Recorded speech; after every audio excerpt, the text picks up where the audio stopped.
Bro, day 7 was supposed to be tough, but not like this. Right in the middle of a crazy monster stampede, the ground started shaking, and out of nowhere, a goblin lord walked in, like he was some kind of final boss. This dude shouldn't even be showing up this early. So, everyone knew something was wrong. The villagers started to panic, getting pushed back hard. But our protagonist, Kamiya, he wasn't just some normal player. Our boy was actually the guy who created this whole game, so he was on another level. When the goblin lord came at him swinging that huge mace, Kamiya did something insane. He started blocking all the attacks, again and again, counting every hit because, seriously, if he messed up, he was dead. After he hit the right number, some secret bug he coded kicked in, and suddenly all his attacks were critical hits. With one crazy move, he rushed in and took the goblin lord down, saving the base when everyone thought they were finished. That was clutch, not gonna lie. But just beating the boss wasn't enough for our MC. Right after, Kamiya leveled up the base to level 8, made the walls and workshop even better, and then Ginger dropped some wild news. They now had golems that could fight like their masters and even help out around the base. That sounded way too OP, but everyone was hyped. Well, that sounds interesting. And all of this came way before day 1 even started. A couple of years earlier, there was a game called Last, the world's biggest survival game. In this game, people gathered stuff, built bases, tried to survive with their friends, and fought monsters. The best part was how you could do pretty much anything, and the NPCs felt super real. So, the game was always fun and balanced.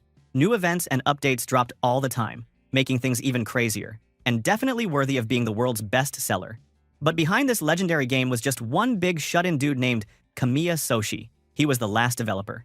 He had been locked in his room, grinding away at the game for 5 years, and 3 years since release. He had just finished the huge version 3 update, making the game better than ever.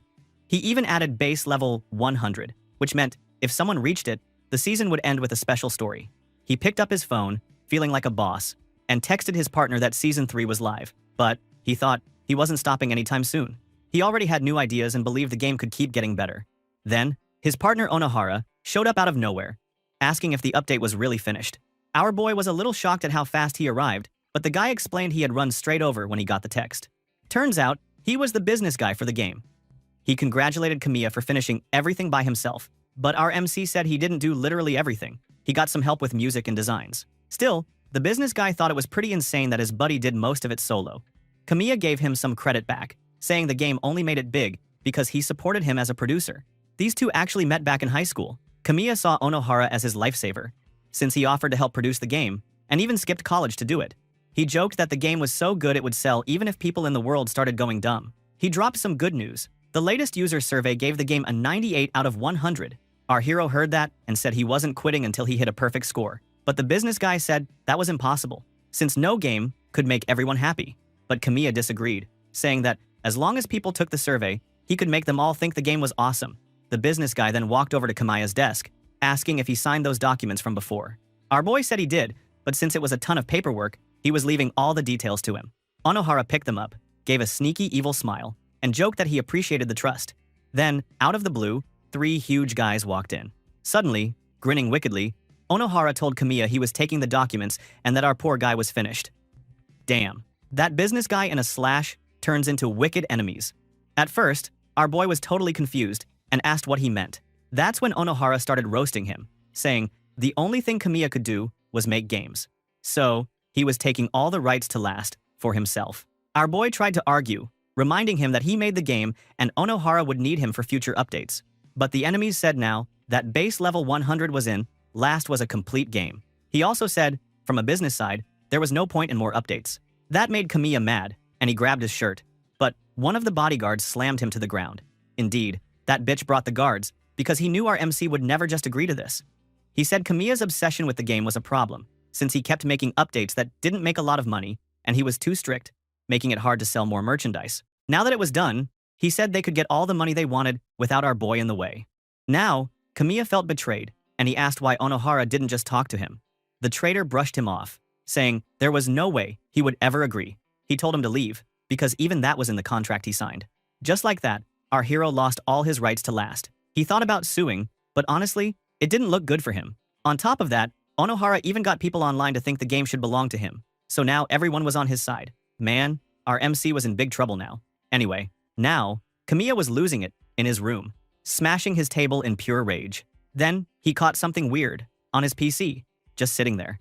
He got curious and clicked on it. Suddenly, a message popped up, telling him that he should just stay in the game world forever, since he loved the game so much. Our MC was like, what the hell did that even mean? Before he could figure it out, a bright light flashed in front of him and sucked him straight into his computer. Yeah, it was that insane. Next thing he knew, he found himself not at his desk, but inside the game world. And right there to greet him was this tiny fairy assistant, Leafy, who was all about explaining how the game worked. But while Leafy was going on about the basics, something hit Kamiya. He looked down and realized the outfit he had on was for the free trial character. Not cool. The trial dude was the weakest of the weak. 0 skills, garbage stats, couldn't wear any good gear, and honestly, just set up to die as soon as the first monster raid hit. Our poor guy was thinking, yeah, I'm definitely going to bite the dust on night 1. Then Leafy asked him to put in his name on some screen. But Kamiya, being the true developer, remembered there was a secret code to open up the dev menu. He typed it in, the screen flashed super bright, and boom, the cheat actually worked. Leafy nearly glitched out from shock. It finally clicked for her. This guy was the actual dude who developed last. The fairy started blushing so hard it looked painful, but after a second, she pulled herself together and gave a proper intro. She let him know she was a forest fairy. Her job was protecting nature, and she believed even humans were part of nature. So that's why she liked giving advice to people in the forest.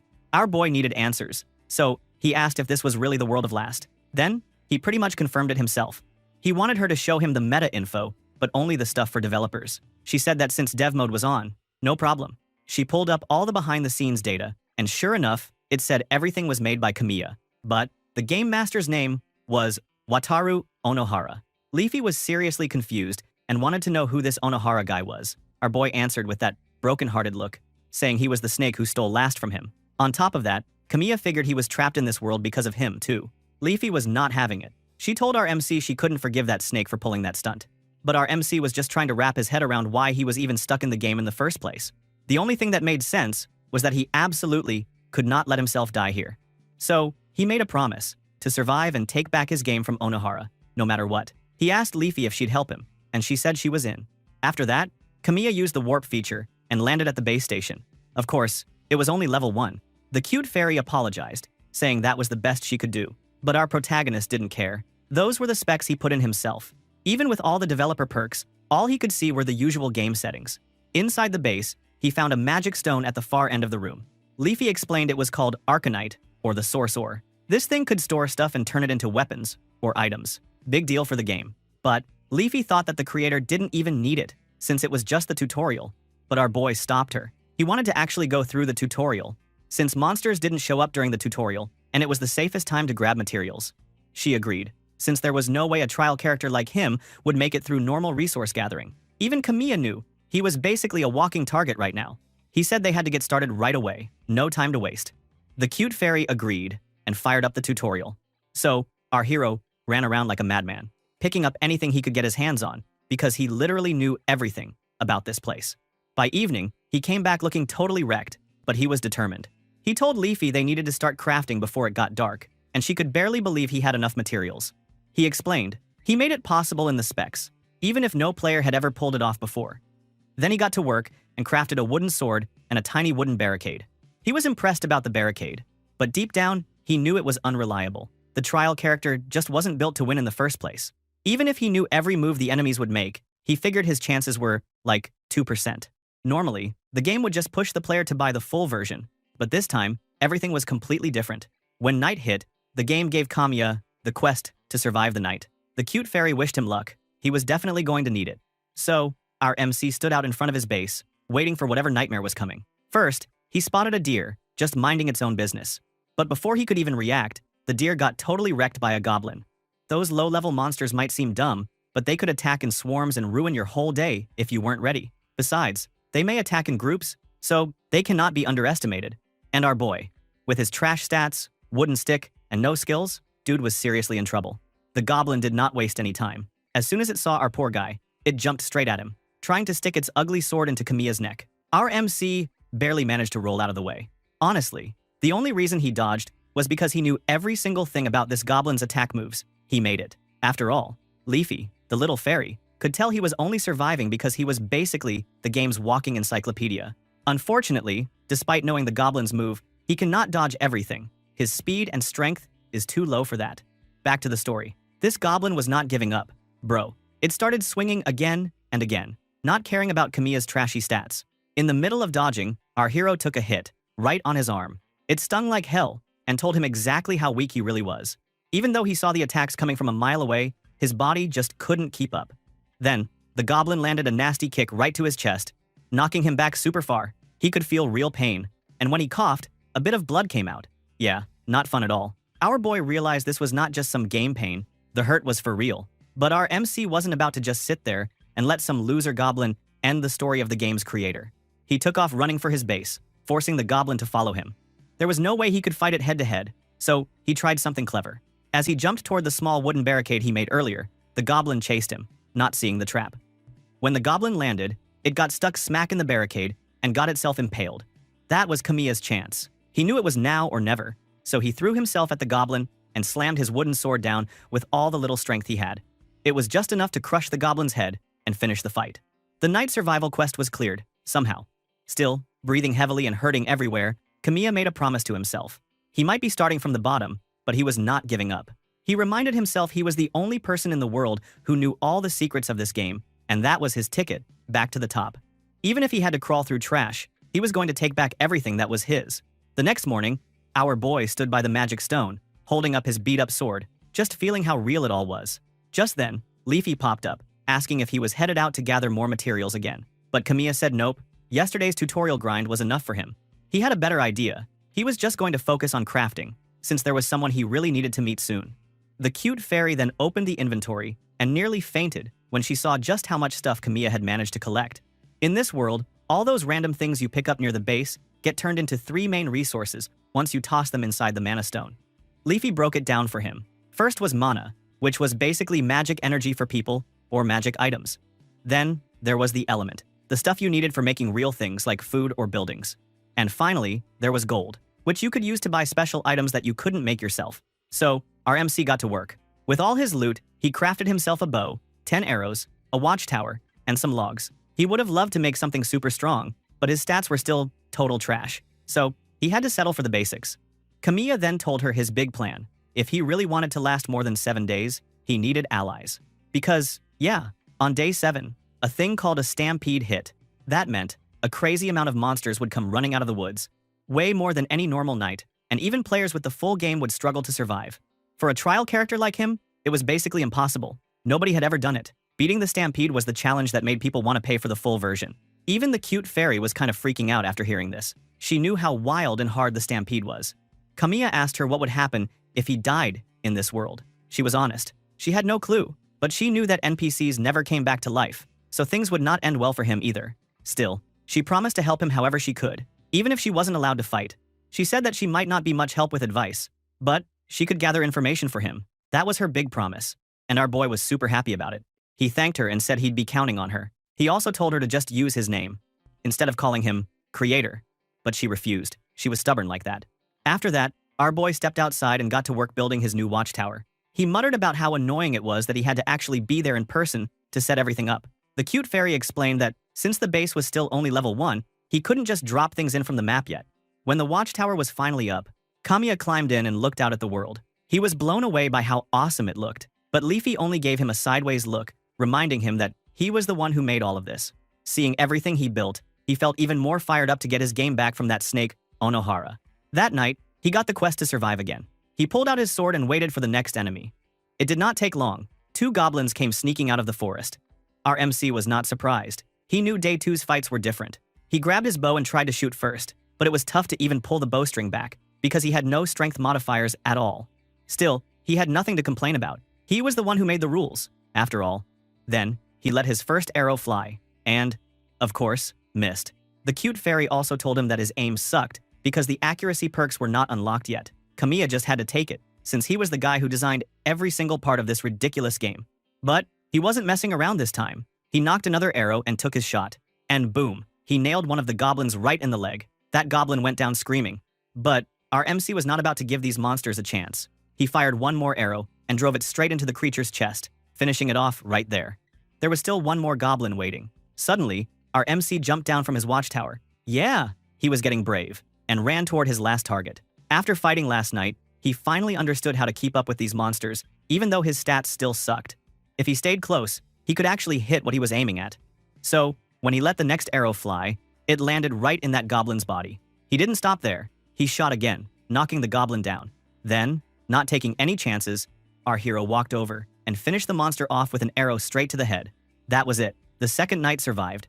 Leafy started dancing in the air and cheering him on, super hyped that they pulled through. But while they were celebrating, a woman was hiding way out in the forest, watching every single thing they did. Creepy, right? The next morning, our MC went out to collect his arrows.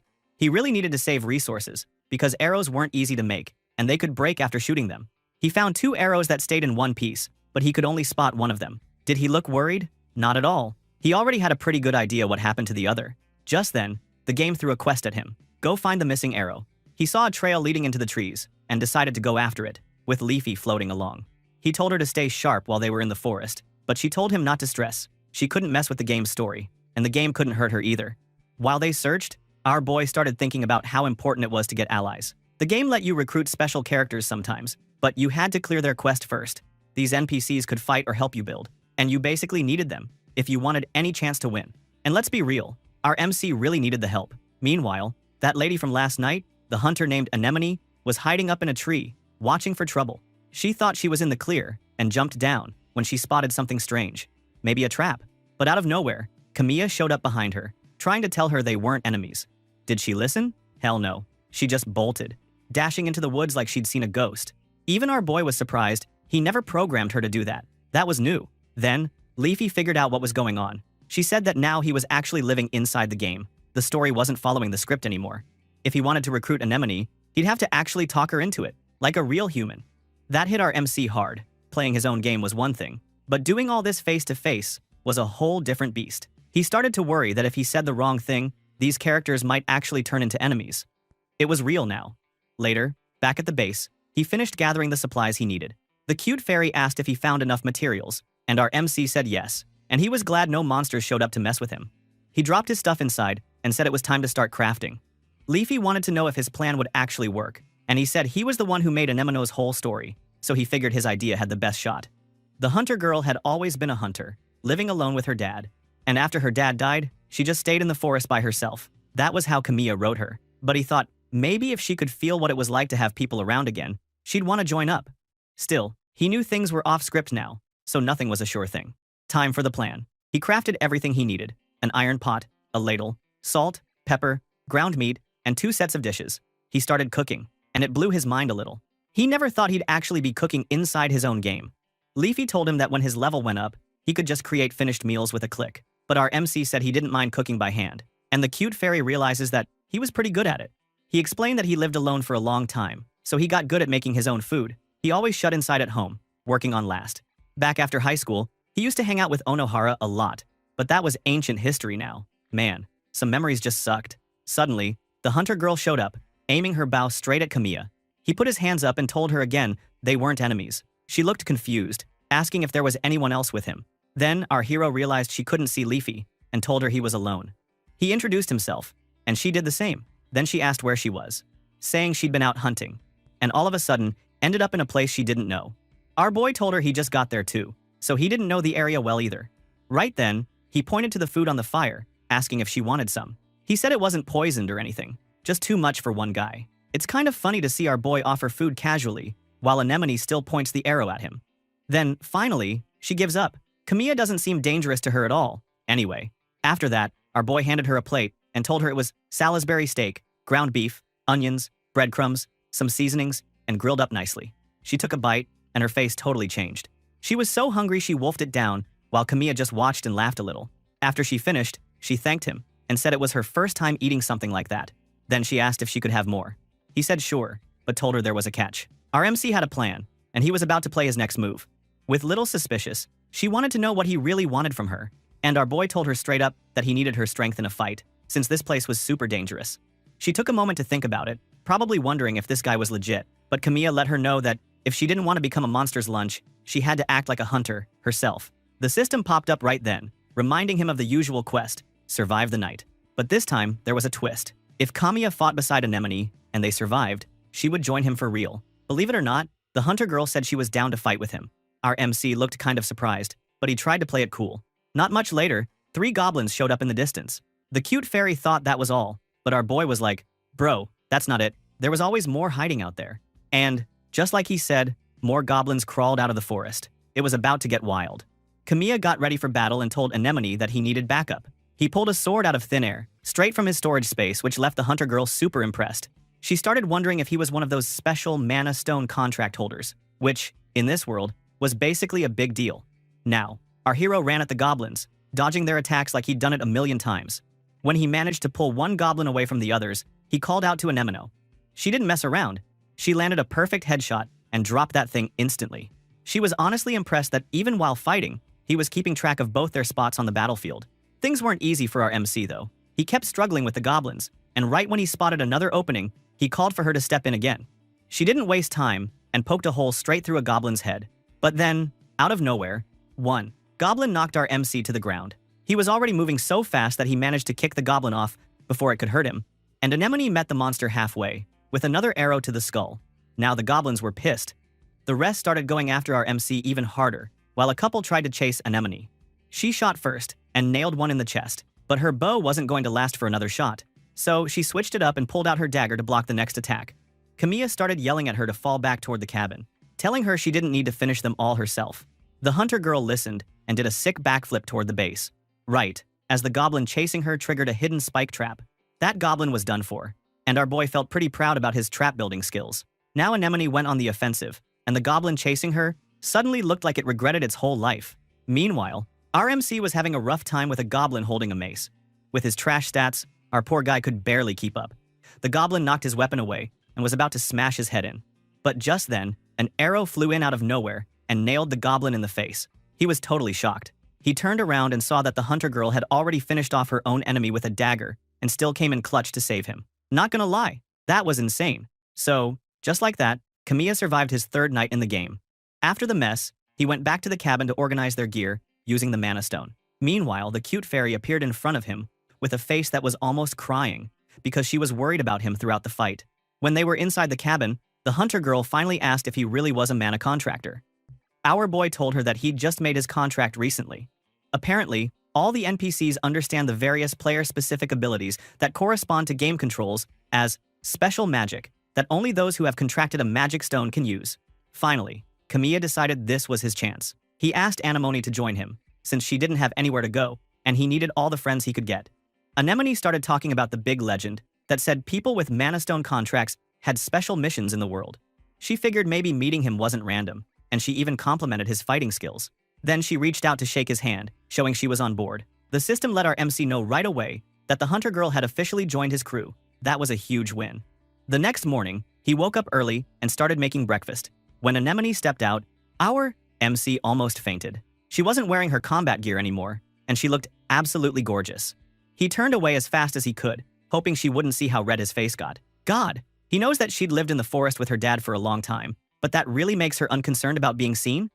After that, he told her that they needed to upgrade the base fast if they wanted to survive the worst. He thought Anemone was an awesome backup, but there was no way just the two of them could make it through the Day 7 stampede. Barricades and more rooms were the only way forward. So, yeah, upgrading the base is one of the keys to survival.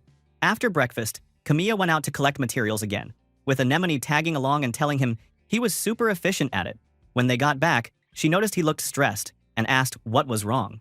He explained that they still didn't have enough resources to level up the base. The hunter girl was a little confused about what he meant by leveling up.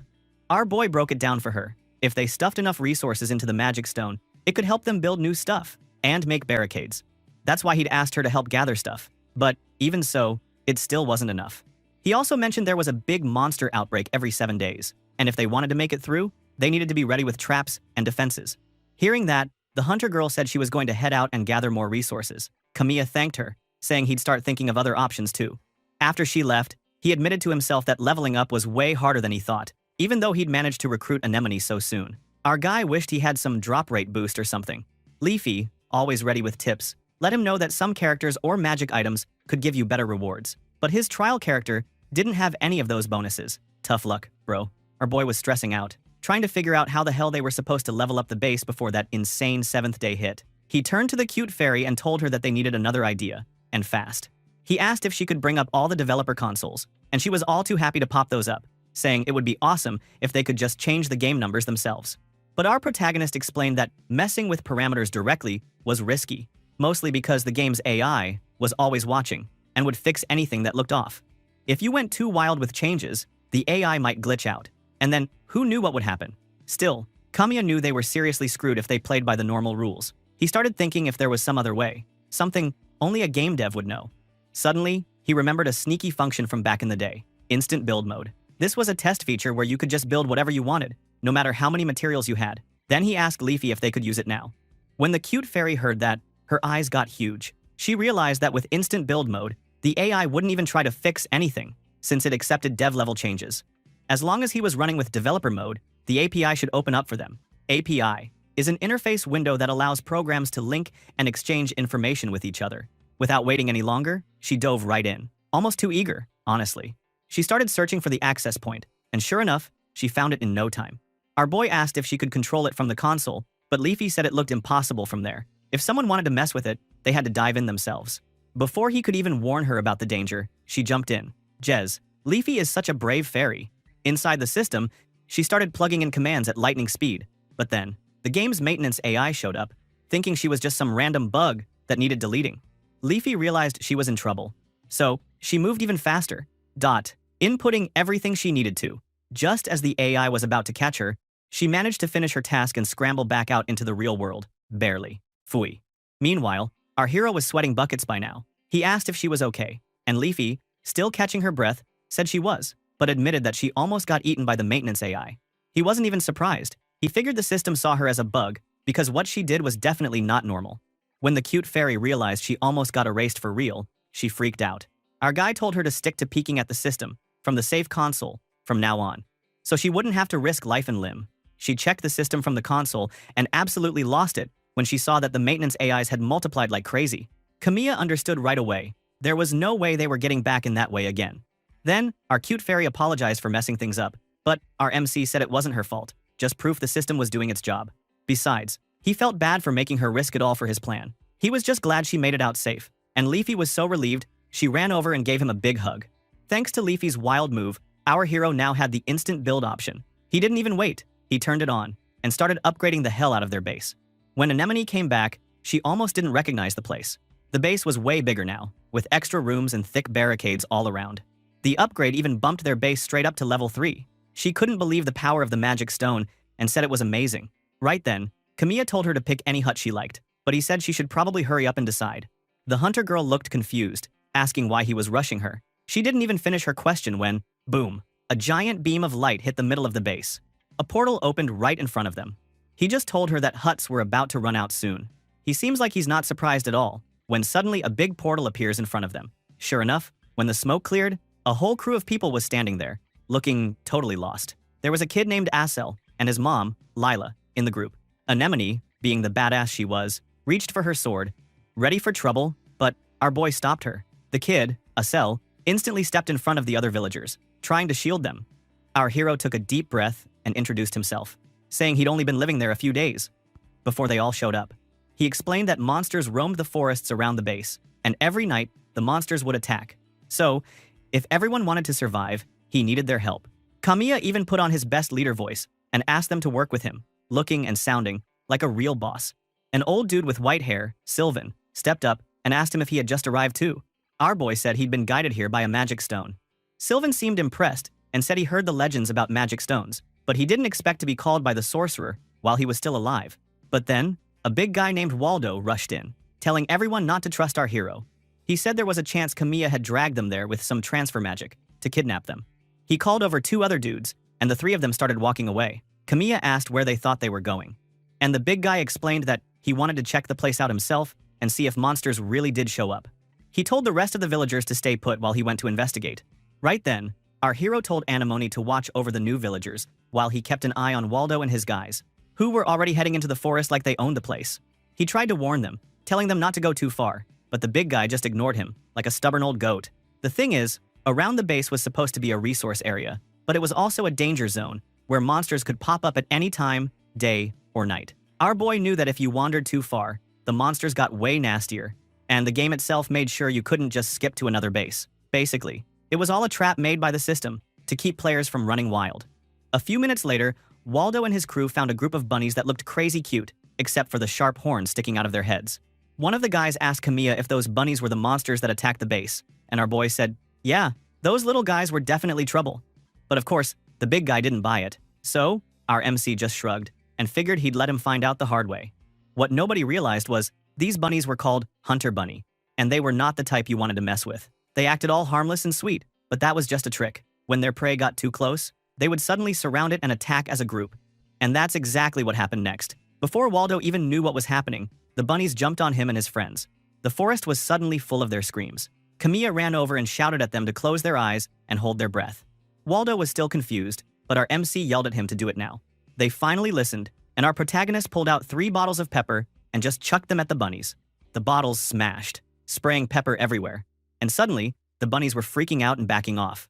Then he told the big guy and the guys to run for their lives, but Waldo, being Waldo, had to peek and see what happened. Of course, some pepper got right in his eyes, and he started tearing up like a baby. Kamiya grabbed one of the wounded guys and told them they were heading back to base. This time, nobody argued. They took one look at the bunnies, getting up again, and followed our boy as fast as they could. They made it back to base in one piece, and the hurt guys got patched up right away. After that, people started settling in for real. The villagers split into groups, some working on combat training, and others helping to organize the place. During training, someone pointed out that Waldo was suddenly way more motivated than before. He admitted those monsters were tougher than he thought, but he promised they'd win the next round. While the base was buzzing, Leafy floated over to Kamiya and said she was happy they had more friends now. He just gave a short answer, and the cute fairy could tell something was wrong. She asked what his problem was, and our boy nodded toward Assel. See, in the early game, there were always some events set up to teach players the hard rules. The kid was one of those events, a character meant to show everyone that once an NPC dies, there's no coming back. In the story, Assel was supposed to die in the next monster attack, and his mom would grieve, teaching the players that NPCs were irreplaceable. Our boy realized that his fate was about to hit, and he started wondering if he could actually change what was written in the game. After all the training was done, the big guy and the fighters came back super hungry. Luckily, the women had cooked up some food, and soon, everyone was sitting together at the table. While they ate, Assel looked at Anemone and joked about how good his sword skills were. She said his moves were pretty decent, but she also told him his archery was trash and he needed to work on it. The kid got all fired up, but our boy just kept staring at him. He knew Assel was put there to help players learn an important rule. Even if nobody sent him into battle, he would rush in on his own, trying to be a hero, and then he'd die. That's how people learned that dead NPCs didn't just get back up. Waldo then grabbed Assel, patted him on the head, and started talking about how he was finally becoming a man. The kid's mom quickly told the big guy not to encourage that. Assel told his mom that with monsters attacking all the time, he had to learn to fight. His mom said there was no need. Adults could handle it. But he argued back, saying he needed to protect everyone, just like his dad tried to do. Lila told him that his father was strong, but he never mixed up being reckless with being brave. That made our MC stop and think. He finally understood that courage and recklessness weren't the same thing. If he wanted to keep Assel alive, he needed a new strategy, one that actually had a real chance, not just dumb luck. After that, Sylvan joined in, agreeing with Lila that Assel shouldn't be reckless. The kid listened to the old man and nodded. He also said maybe they should all work together to protect the base. But suddenly, everyone realized this wasn't their old village anymore. Right then, he asked Kamiya if there was any booze around. Waldo was shocked, asking why the old guy wanted to drink when they were about to fight monsters. Then the old man said that was exactly why he didn't want to die sober. Waldo called that a lame excuse, and everyone started laughing. Our boy said if they survived the night's monster raid, he'd see if he could get them drinks for a toast. The big guy was the first to stand up and celebrate that idea. Hearing that, Leafy floated around him, poking her nose into his business, and she wanted to know what was up. Kamiya told her that he just couldn't get over the fact that he was the guy who threw everyone into this brutal survival game. He said he knew it was needed to make the ultimate game, but it still felt rough. She told him she understood, but she also said that none of the NPCs would even exist if he hadn't created them in the first place. Our boy said he didn't want to be one of those trash developers who didn't take responsibility for what they made. Bro, he was seriously feeling guilty, even though he was basically a god in this world. By the time evening rolled around, our hero pulled everyone together for a serious talk. He let the group know that another monster raid was coming, so they needed to go over their formation one more time. He said anyone who wasn't fighting needed to watch the perimeter from inside the base, because safety was never guaranteed. He explained that monsters usually came from one direction, but he warned them not to get lazy, so everyone had to split up and keep their eyes open. For the fighters, he picked out the 3 best archers and said they'd team up under Anemone's command. He told the rest to grab swords and get ready to move up front, working in pairs for better defense. One pair would guard the archers, and Waldo's gang would hold the front lines with their partners. The big guy was hyped the second he heard this. He could barely sit still because he wanted to get in on the action right now. But then he asked who Kamiya would be fighting with. Our boy said that Aesol was his partner. That little announcement shocked the kid and his mom, and Lila jumped in fast to protest. She said her son shouldn't just be thrown into a fight out of nowhere. Then, our MC told her that he understood why she was worried, but he said being in the back wasn't exactly safe either. He explained that if the kid was ready to fight, then the sooner he got stronger, the better his chances of surviving. He even promised to his mom that he would do everything possible to protect the kid. Still, Lila looked super stressed, but Kamiya tried his best to reassure her. Here's the sneaky part. Our MC had a plan. He was putting Aesol up front because he knew the system AI would send monsters after the kid, trying to make sure he died. Just like in the original script, he figured if he was right there with him, he might be able to mess with the system and save him for once. It was risky as hell, but sometimes you had to go big. Right then, the hunter girl spoke up next, telling Lila that Kamiya was actually pretty good at fighting, and she could trust him. Our boy also made it clear he wouldn't drag the kid into battle unless the kid wanted to go. Before he could even finish his sentence, the kid was already jumping up, saying he wanted to fight and get strong like his dad. Once everyone had their roles, Kamiya gave them a pep talk to get everyone fired up for the upcoming fight. You could feel the nerves and excitement in the air. As night fell, the system dropped the fourth day's quest in front of him. Survive till morning. Again. That game never let up, dude. Soon after, the battle started, and at first, everything was going by the book. Kamiya told Leafy to keep an eye on Aesol and to shout out if anything went wrong. Up in the watchtower, Anemone took charge of her squad and ordered them to fire arrows at the goblins. She said it didn't matter if their aim was trash, as long as they could mess up the enemy's formation. While Anemone's archers scattered the goblins, our boy led the assault squad after any goblins who got separated. He told his team to finish the monsters off one at a time, but reminded everyone to stay in pairs for safety. He also told Waldo to make sure nothing got near the watchtower. The big guy said he already knew, acting all cocky as usual. It turned out there were even more monsters this time, probably because the base was a higher level now. But the fighters were actually killing it. Even though it was their first real battle, they stayed in their two-man teams, cut down the goblins, and stopped the monsters from grouping up. Waldo was having way too much fun, chopping through goblins like he was in some action movie. At one point, he noticed a goblin staring off in another direction. He teased the thing for not paying attention and took it down fast. What he didn't realize was that the system had started targeting Aesol, making the goblins act weird. Thanks to all the traps they set earlier, the enemy numbers dropped fast. Our hero noticed the goblins were really easy to read this time, probably because the kid was on the field and the system was gunning for him. But this world was not about to make things easy for our boy. Suddenly, the goblins started acting tougher and crazier. The hunter girl picked up on this right away. She saw the goblins moving in a strange way, so she jumped down from the watchtower to join the ground fight. Meanwhile, Leafy stayed close to Aesol. But then, she saw goblins sneaking up on Kamiya's squad and shouted a warning. Our MC spun around, but it was too late. The kid had already been shoved onto the ground. Kamiya freaked out and yelled at Aesol to get up. Now, one goblin raised its weapon to finish him off. But before it could, Anemone let an arrow fly and put it straight through the goblin's eye. Here's the insane part. The goblin just yanked the arrow out and didn't even try to attack her back. She was shocked, because goblins usually went after anyone who attacked them. But tonight, they didn't seem to care about her at all. Meanwhile, the big guy was still having the time of his life, until a goblin suddenly tossed him like a rag doll. He was stunned. He definitely didn't see that coming. But, while everyone was distracted, another goblin slipped past and charged straight at the poor Aesol. Meanwhile, Aesol was shaking like crazy. He was supposed to be a fighter, but right now, he just looked terrified. Our boy, who had no chill left, screamed at him to get up and grab his sword. Dude, the kid had about 1 second left before a goblin would slice his head off. So, Kamiya dove in and blocked the attack with his own body. Now Kamiya was in trouble. He was wrestling with this goblin, and the whole time he wondered if the game was actually trying to make sure Aesol died, like some kind of evil fate system. The fight got even worse when the goblin jammed its claws into his shoulder. Our poor guy screamed out loud. It sounded brutal. Bro. While he was struggling, another goblin spotted Aesol wide open and went for him. But Anemone wasn't having it. She jumped in, slashed the goblin, and shoved it to the ground. The goblin tried to get back up, but then, the big guy came out of nowhere, super angry, and punched the thing right into the dirt. He even started talking about how much easier it was to punch goblins, since they were basically shaped like people. Then, our boy shouted at them to get the goblins away from the others. Waldo just went nuts, pouncing on one goblin and beating it to a pulp, while Anemone whipped out her bow and started shooting arrows non-stop. She yelled at the other fighters to push the goblins back, and everyone just went for it. But it wasn't over for our MC. Another goblin got in close. He got to block the attack with his sword. But damn, the power of Goblin is getting stronger. He is overwhelmed. So he told Assel to hit it right on the head. That kid totally froze up. He looked like he wanted to disappear. But Kamiya didn't let him off the hook. He told him this was the moment that would change his whole fate. He asked him if he really wanted to get strong, like his father, or if he was just pretending. That finally got through to Assel, who took a deep breath and smashed the goblin right on the head. That move gave our boy the opening he needed. He shoved his sword right into the goblin's neck and finished it off. It was gross, but it got the job done. Right then, our hero told the kid that he did awesome. That was some real bravery. He let him know they still had a few goblins left to take care of. So, no break yet.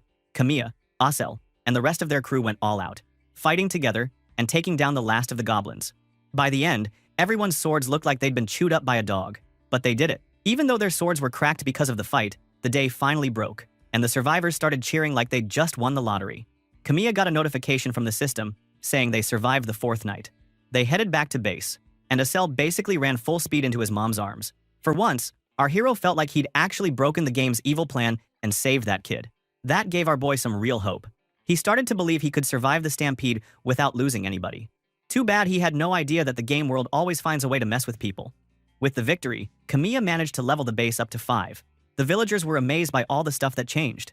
Sylvan finally saw for himself how strong the magic stone was. Everyone was impressed that they could do all this just by collecting monster drops and supplies from the forest. Then, using the magic stone to grow their base. Our boy explained to everyone that as the base got stronger, so did the people living there. But he warned them that just sitting around wouldn't make them stronger. They needed training and experience for real growth. He wanted everyone to get ready fast so they could start another round of training. Thanks to instant build mode and their teamwork, they now had more people and gear than anyone should at this stage of the game. They survived 2 more monster raids after that, and every NPC started getting tougher and working together better. Even Assel was leveling up fast and grew into a fine soldier, and after that night, the AI stopped targeting him for death. Time flew by, and before anyone could blink, it was already the 7th day, the day of the stampede. On the morning of the big day, Leela found Kamiya messing with the swords. She told him breakfast was ready, but he said he was busy sorting out which weapons were about to break. He explained that if a sword snapped in the middle of battle, they could all be toast. To make things simple, he tied red strings on all the weak swords. He told one of the passing fighters not to use those swords and to let everyone else know, too. Lila tried again to get him to eat, but our boy said he still needed to check the traps first. Bro, this guy never rests. By evening, our hero called everyone together for one last talk. He told them that tonight was the 7th day, and the stampede was coming. He said this could be way worse than anything they'd seen before. Even the people staying inside the base needed to grab weapons, just in case. He explained the new formation. He was leading at the front, Waldo was behind him, and Anemone was at the rear, with her bow. He told everyone to double-check their weapons. But Assel showed up, holding a sword with a red string on it. Guess someone didn't get the message. Still, he joined Kamiya at the front, ready to go. Everyone got into position, and the nerves started to hit. Right then, our MC told them to close the gates and settle in. The non-fighters sat just behind the gates, holding weapons of their own. Lila stood up to check on her son and freaked out when she saw that the kid had a weak weapon. Not good, bro. Suddenly, the goblins came out of the woods, way more than before, and they all looked ready to kill. Kamiya saw the system warning go red, letting him know this was a giant invasion. The only thing on his mind now? Assel's weapon was about to snap, and the real fight was just getting started. Bro, the second those goblins poured out of the trees, you could feel the panic in the air. One of the villagers straight up started shaking and freaking out about how many goblins were coming for them. But our boy Kamiya wasn't having it. He told everyone not to lose their nerve, since this was exactly the big fight they'd been training for all week. Then he gave the order. It was time for Anemone and the archers to light up those flaming arrows. That's when things got wild. Anemone and her squad all fired at once, launching those arrows right into the middle of the goblin horde. The second they hit, a massive explosion rocked the field. Goblins went flying. Some of them just got completely roasted. Waldo and the fighters cheered, saying these were the best fireworks they'd ever seen. Turns out, our MC had been secretly leveling up just so he could get gunpowder unlocked in time. He said he purposely kept the landmine design super simple, since you only need basic bombs for a bunch of dumb goblins anyway. But Kamiya didn't let anyone relax. He warned the squad to stay sharp, because more goblins were definitely coming.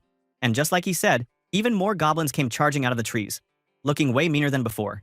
Still, he and his crew weren't scared. They met the goblins head-on and cut them down before they could hit the fence. Up in the watchtower, the hunter girl told her archers to let the melee fighters handle the ones on the ground while they shot the goblins, sneaking around the back. Goblin numbers just kept growing, and some even reached the fence. but the non-fighters inside managed to push them away. Honestly, our boy was feeling kind of hyped. The traps were working. The team was crushing it, and goblins kept dropping left and right.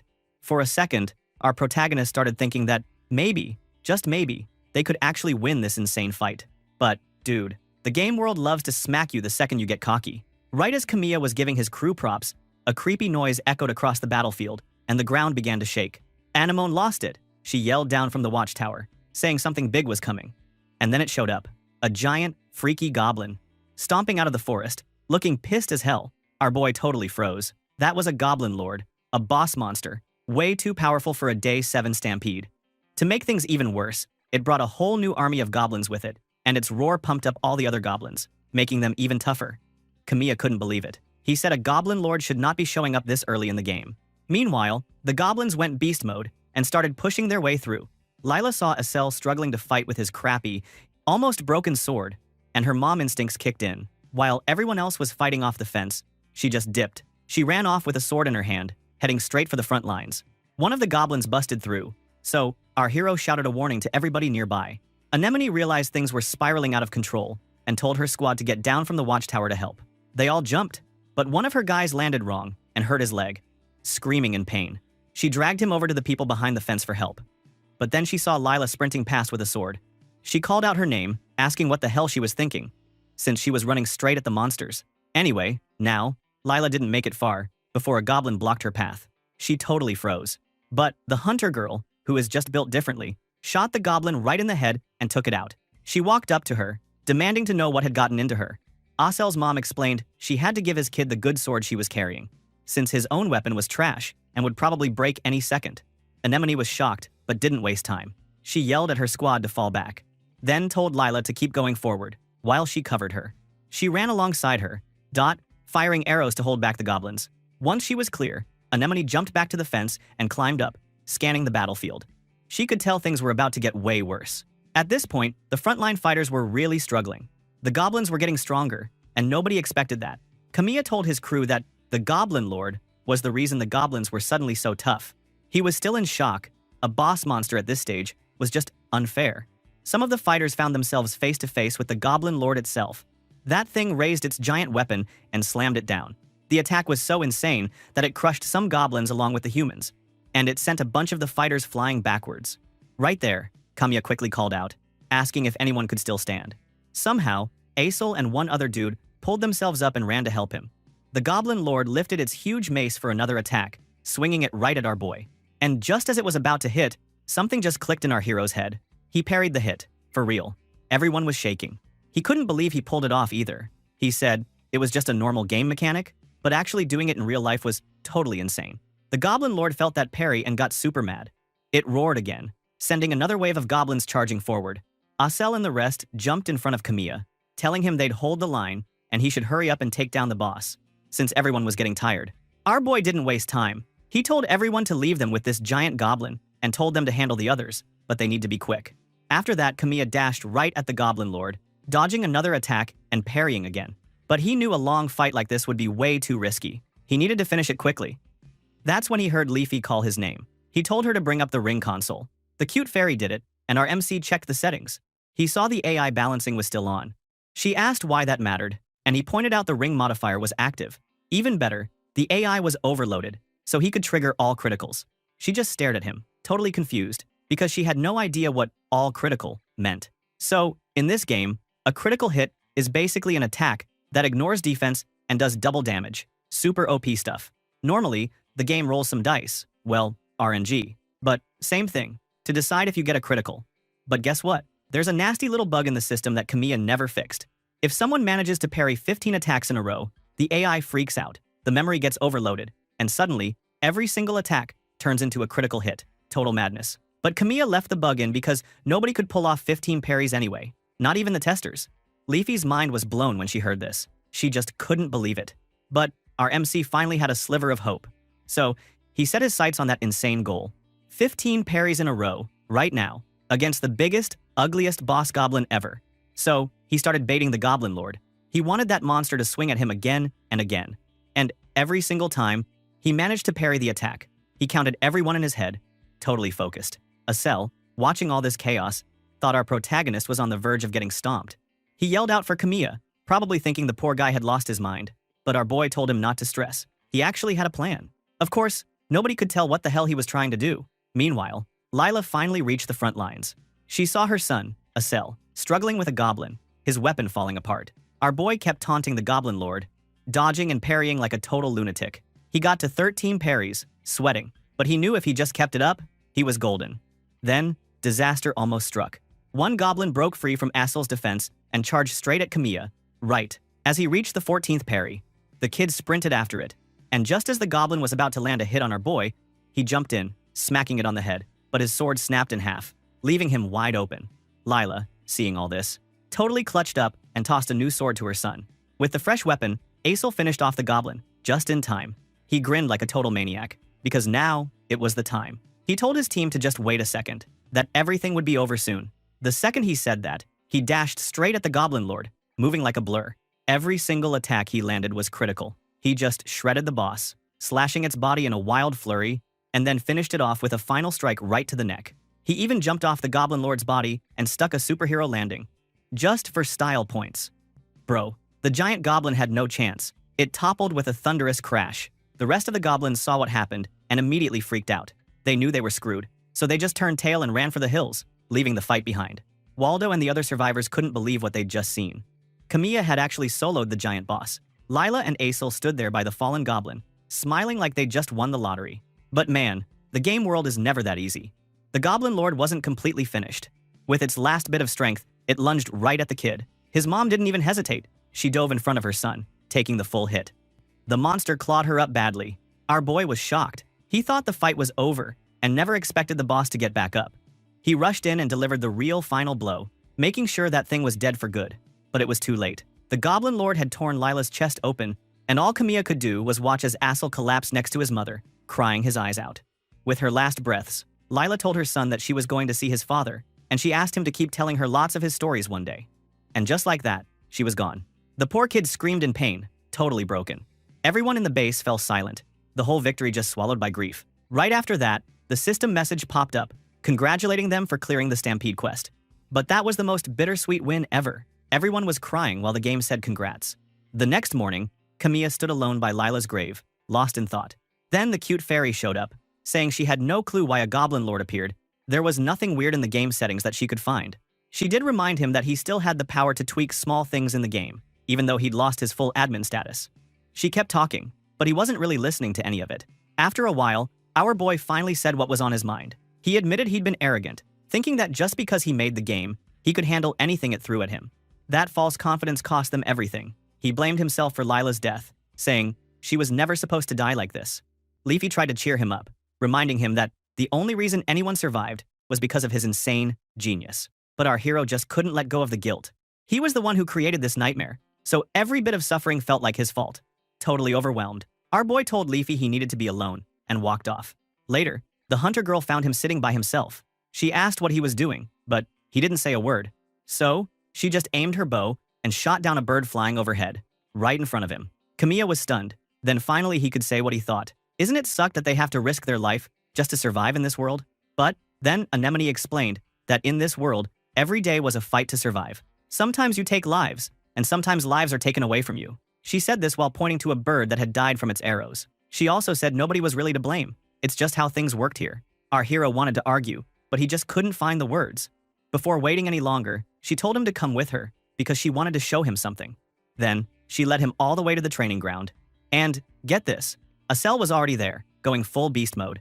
That kid was sweating and swinging a sword like he hadn't just lost his mom the day before. Anemone explained to our hero that the kid had been training basically non-stop ever since the funeral ended. Kamiya could not believe his ears. She told him that Asel said he wanted to become strong and gather lots of stories so he could tell them to his mom. That was his whole reason for working so hard.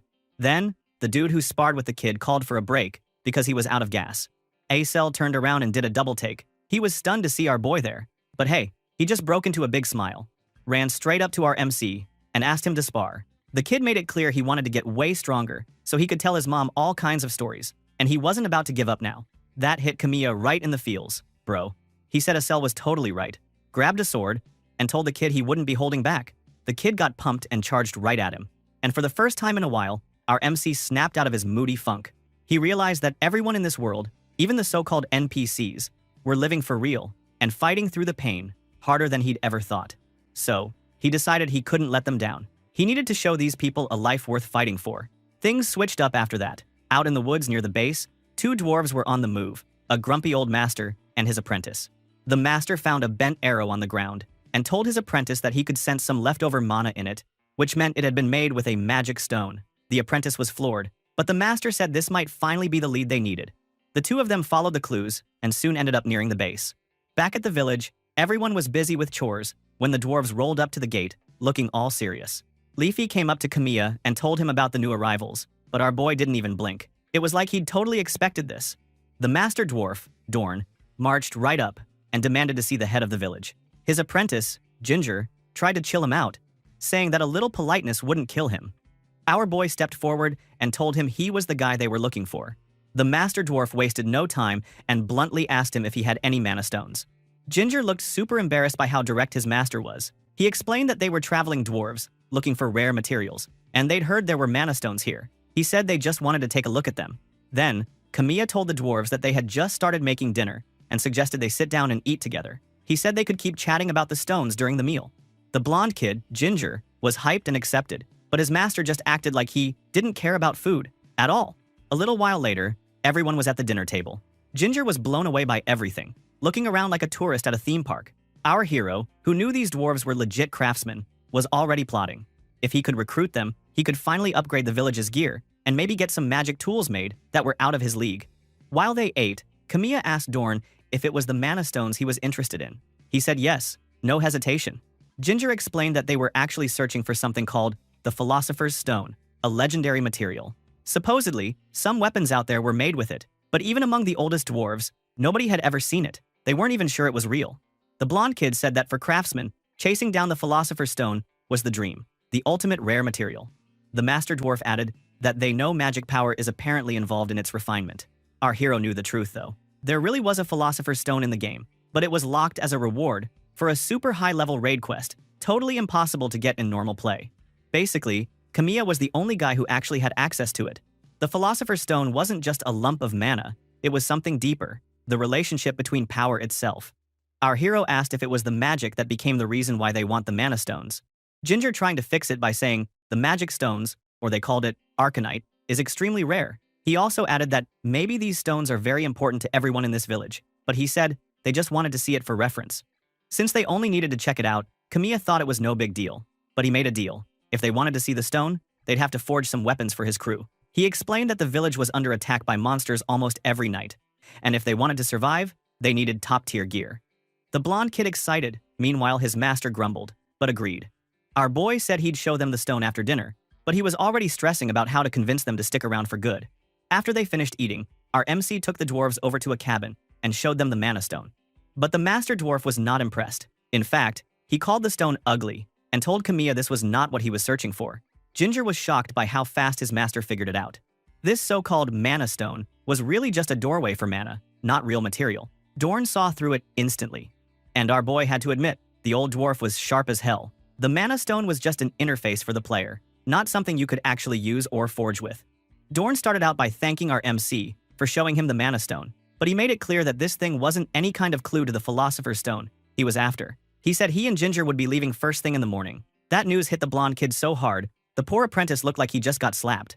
Meanwhile, Kamiya tried his best to change the old man's mind. He told him he was totally welcome to stay longer, and that the village even had a free workshop, with all sorts of materials they could make using the mana stones. He said the production setup here was basically perfect for craftsmen like them.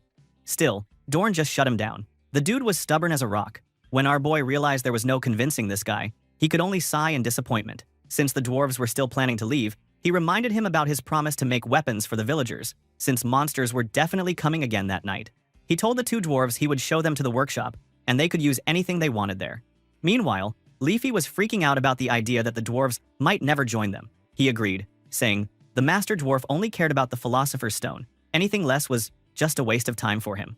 But our hero had a different read on Ginger. He could tell the younger dwarf still had that spark, the kind of hunger that made someone want to see the world, notice their work. He totally got that. He remembered feeling the same way back when he started making games, desperate to see if his skills could actually matter to someone. Kamiya figured that if Ginger saw what he could really do for the village as an artisan, the kid might want to stick around. That night, just as Kamiya predicted, monsters attacked the village. The blonde kid looked absolutely floored to see real monsters coming at them. While the fighting broke out, some archers started talking about the new arrowheads.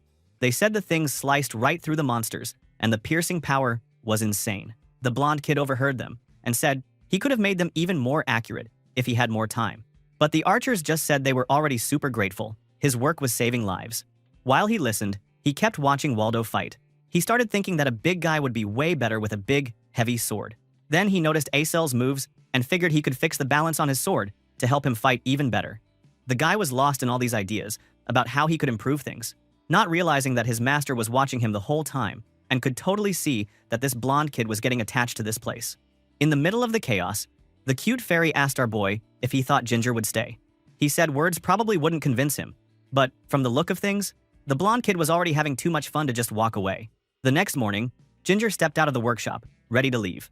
But as he walked past, one villager thanked him for his help the night before. Then another came over, telling him it was thanks to him they beat the monsters so easily. He couldn't help but smile and say he was happy he could help out. Then, Waldo and Acel rolled up. Both talking about how awesome his sword was, the big guy said it was crazy sharp, and Acel thanked him for fixing his sword's balance, saying it felt way easier to swing now. Waldo even gave him a playful smack and joked that he should just stay in the village to make him a special weapon. But the kid Acel told his buddy that Ginger and his master were leaving today. The big guy was shocked and said it was a real shame, but he wished them luck, telling Ginger he was sure their paths would cross again. That whole conversation clearly got under his skin. He was still thinking about it when our boy showed up, asking if he was really leaving already. Ginger said yeah, his master only had eyes for the Philosopher's Stone. Kamiya cut to the chase and asked what he really wanted to do.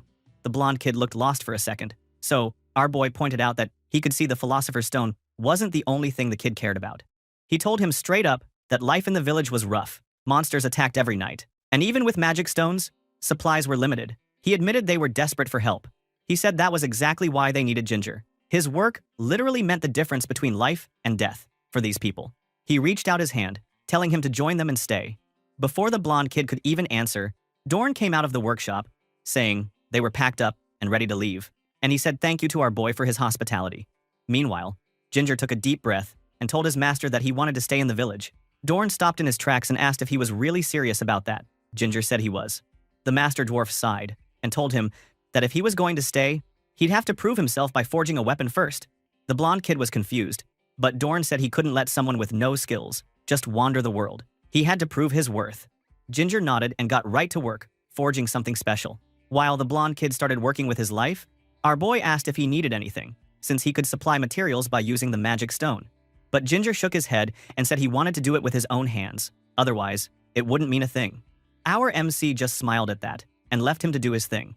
Our boy knew, sometimes you just have to let someone show what they're really made of. Anyway, now, the story picked up right as Ginger finished forging his new sword.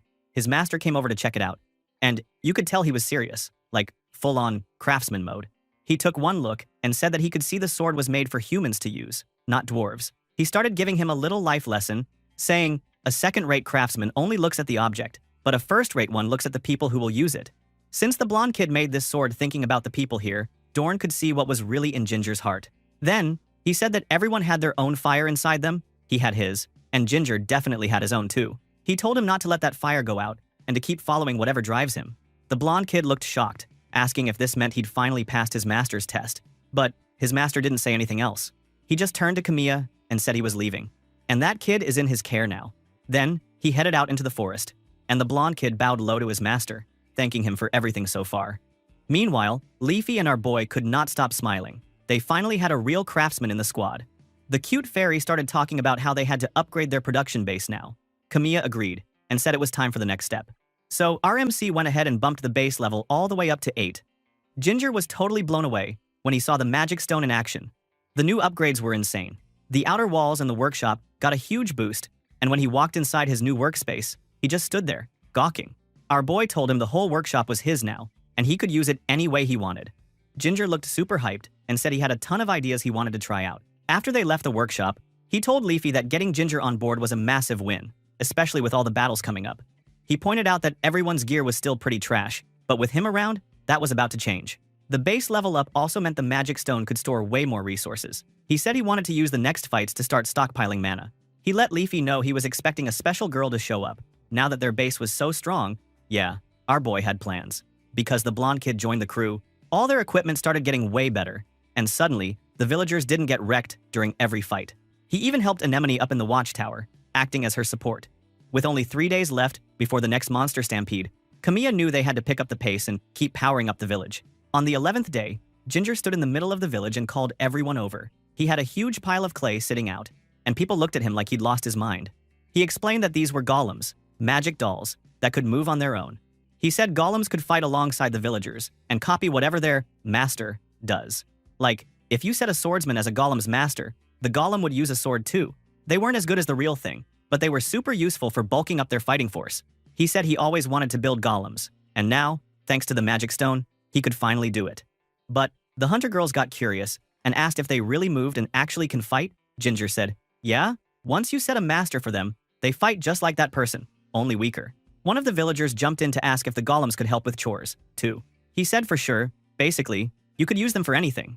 Suddenly, the golem's eyes lit up, and he was like, what the hell? Why are they reacting right now? He wondered if there was some other source of mana nearby. Just then, someone shouted that a stranger was coming. Everyone got tense, but soon, a mysterious person arrived at the gate. When the hood came down, it turned out to be an elf with a big, bright smile. She introduced herself as Yulisha Weibwald and suddenly dropped a bomb. She was there to challenge the village leader to a duel. Turns out, she was the daughter of the Queen of the White Forest. Kamiya didn't look surprised though. That guy clearly knew this event was coming. He realized that reaching base level 8 meant he'd met all the requirements to recruit Yulisha. Then, he stepped forward and announced he was the leader. The elf told him that if he lost, she'd become the new leader of the village. She said not to worry, because she would definitely make the village awesome. Our boy just grinned and asked what she was going to bet if she lost. She acted cocky, saying there was no way she'd lose, but just to be fair, she promised Kamiya could ask her for anything if she did. Our MC double-checked if she was really not going to take back her words, and she swore on her mother's name. Leafy looked nervous about all this, but our hero was ready. He stood tall, getting ready to face her in this crazy new duel. As Kamiya and Yulisha got ready for their big duel, all the villagers quickly moved behind the fence. No way they wanted to get caught up in that chaos. Sylvan, of course, barely seemed to care. Dude was just chilling with his wine and asked who the new elf girl even was. Ginger explained that she came from the White Forest clan, and he said those elves were super mysterious and usually kept to themselves. When Waldo remembered the elf bragging about taking over the village if she won, he started cracking up, saying it was basically just survival of the fittest. Now, once everybody was set, our hero told Yulisha how things were going to go down. He said they would start the duel as soon as the coin he was about to throw hit the ground. The whole crowd watched as he tossed the coin, and right as it landed, the elf didn't waste a second. She launched a wind attack straight at him, but our boy was ready. He dodged fast, which totally shocked the villagers. Half of them didn't even see what happened, since it was their first time seeing magic like that. The blonde kid quickly explained to everyone that Yulisha had just used attack magic, and by the looks of it, she really knew what she was doing. The villagers started getting worried, thinking his leader was in big trouble. But honestly, the elf seemed kind of impressed that he was still holding his own. She cranked up the speed, firing off more magic, but Kamiya just kept dodging everything she threw at him, like an absolute legend. Thing is, Yulisha was kind of a noob killer character. Her wind spells were super strong and hard to see, so if you didn't know how to read her, you'd lose, for sure. And then, you'd miss the chance to recruit her. But our MC wasn't worried at all. He said he could predict her attacks just by the way she swung her wand. While he was thinking that, another spell came flying at him. But this time, he blocked it with his shield. Now, that totally threw her off. She'd never seen anyone block her attack like that before. Ginger's iron shield was just too tough. Her magic was great against live monsters, but it couldn't break through good gear. She was still shocked, and our boy rushed in close. Just as he got near, she shot up into the air, using wind magic. The villagers freaked out when they saw her flying, and started wishing they could pull off moves like that. The elf started charging up a seriously crazy spell, while she floated up there, and Kamiya knew if that hit him, he'd be toast. She started making fun of him for coming straight at her, but she had no clue our protagonist had a plan. She finished casting her spell and tried to blast him, but suddenly, boom, the magic fizzled out. She looked so confused, like, what the hell just happened? Before she could even react, our hero whipped out a sling, snatched her out of the air, and dragged her down. He pointed his sword at her to make it crystal clear. He was the winner here. Right then, he told her that her fancy high-level magic didn't work because the mana stone in the area was way too weak, basically. There just wasn't enough juice in the air for spells like that. Now that Ulyssia couldn't move, he announced his victory. Even the elf admitted she lost, but she still looked like she'd just seen a ghost, wondering how she could lose to some guy who didn't even use magic. Then Kamiya hit her with a reminder about her promise. And she almost passed out when she realized she really had to do whatever he said. Obviously, he told her to join the group, and she had zero choice but to go along with it. But he didn't stop there. He also told her to clean up the mess from their duel, since she broke a bunch of stuff. But no, other villagers also help her in cleaning though. After that, the cute fairy jumped in, saying it was awesome to finally have a mage in the squad, and Kamiya agreed. With Ulyssia around, they should test out some new tactics in the next fight. Later, he took the crew into the forest for some experiments. While they walked, he asked Leafy if she had any info on what was happening in the real world. She said she couldn't see anything over there, but she did know that the game master had changed. He asked if it is different from the game's original flow because he came to this world, or there is another reason? But our cute fairy couldn't answer that. Then, our hero said he was dead set on reaching level 100, and Leafy asked why he was in such a rush. He explained that reaching level 100 would let him enter the tower. Even with developer mode, there were limits to what he could do, so he needed to get to the tower for more power. Suddenly, Ulyssia stopped and asked how much farther they needed to walk. Kamiya told her they'd keep going until they found some monsters, because he wanted to test her magic and try out the new golems for tonight's battle. He asked how much magic she could actually use, and she started bragging about her skills. Wind magic, other elements, you name it. But he pressed her for a real answer. She finally admitted she could only do a few wind spells and some movement tricks, because the mana stones around here were all bottom tier. She said she'd be way stronger if she had better mana, making it clear she was feeling seriously nerfed. So, our boy told her he wasn't mad about what happened earlier, but he wanted her to know her limits so she wouldn't mess up again. He wasn't trying to make her feel bad, he just needed her to be smart with her magic, since she was the only one in the village who could actually cast spells. Then Ginger, always thinking ahead, asked our MC if he planned to team up Ulyssia with the golems. Kamiya said that was exactly his plan, since nobody else in the place had magic skills. He figured that if they matched the golems with the elf's firepower, the team would have way more tricks for fighting. So, our MC decided to make Ulyssia the golem's master, which meant the golem could learn magic from her, even if it wouldn't be quite as strong as her own spells. He told her to put some of her mana into the golems and teach them what she knew. Ulyssia was like, fine, whatever, and put her hand on the golem. Magic started flowing out of her, and the golem lit up. Our boy let her know the next step. She could control the golems by imagining what she wanted them to do. She closed her eyes and used magic to jump up into the air. And, just like that, the golems copied her move. They floated up beside her, which honestly looked pretty cool. Kamiya got a little excited and told her to use the same trick against some monster bunnies he spotted nearby. The elf was totally down, since she hated those monsters anyway, and she blasted them with her wind attack. The golems followed her lead, blasting wind, too, and the bunnies freaked out and ran for their lives. She was straight up having fun, so she added a bit of extra style, making sure most of the bunnies didn't even make it out alive. After the dust settled, she landed and admitted the golems were actually pretty useful. Our guy told her that the golems were only as strong as their master, so if she got lazy, the golems would get weak, too. Ulyssia just brushed it off, saying she understood, but you could tell she was getting tired of Kamiya bossing her around. Our hero grinned anyway, knowing this new combo would give his crew a nice edge in battle. Meanwhile, back in the real world, things were not looking good for Onohara. The dude was crashing hard, none of his plans were working, so he started thinking he might have to get way more aggressive to fix his mess.